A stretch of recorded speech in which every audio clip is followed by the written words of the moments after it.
நான் உங்கள வந்து ரேண்டமா தான் யூடியூப்ல பார்த்தேன். ஆனா உங்க மேக்கப் வந்து அமேசிங் சூப்பரா இருந்தது. சீரியஸா உங்ககிட்ட நாங்க புக் பண்ணது பிரைஸ் ஒரு ரீசன். நீங்க நல்லா போட்டு குடுப்பீங்கன்னு ஒரு ட்ரஸ்ட் வச்சு தான். பிரைஸ விட உங்களோட மேக்கப் வாஸ் ஃபேன்டாஸ்டிக் சீரியஸா சொல்லணும்னா. ரேட்டும் ரொம்ப அஃபோர்டபுள் தான். 2 மேக்கப் போட்டு காம்ப்ளிமெண்டரிஸ் நெறைய குடுத்துருந்தீங்க. சாரி ப்ளீட்டிங், ஆ நெயில்ஸ் அண்ட் மெஹந்தி எல்லாமே காம்ப்ளிமெண்டரியா குடுத்துருந்தீங்க. எல்லாமே சூப்பராவும் குடுத்துருந்தீங்க. காம்ப்ளிமெண்டரின்னு சொல்லிட்டு கொஞ்சம் கூட குறைச்சலா இல்ல. எல்லாமே பெர்ஃபெக்ட்டா இருந்தது. நான் எக்ஸ்பெக்ட் பண்ணத விட ஃபினிஷிங் சூப்பரா இருந்துச்சு. எனக்கு மட்டும் இல்ல, என் ஃபேமிலி அப்புறம் என் ஃபியான்சியோட ஃபேமிலிக்கும் ரொம்ப பிடிச்சிருந்துச்சு இந்த மேக்கப்.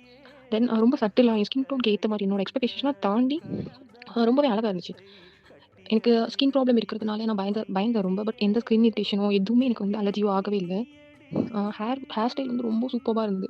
ஒரு பெர்ஃபெக்ட்டா இருந்தது. இன்னொன்னு மெயின் விஷயம் என்னன்னா, லாங் லாஸ்டிங்கா இருந்தது. எனக்கு காலையில 6:00 போட்ட மேக்கப் நைட் 8:00 வர அப்படியே இருந்தது. எந்த ஒரு இதுவும் ஆகாம. கொஞ்சம் கூட அழியவே இல்ல. நானா ரிமூவ் பண்ணப்போ தான் அது அழிஞ்சது. ஆ ஐ சே தேங்க்ஸ்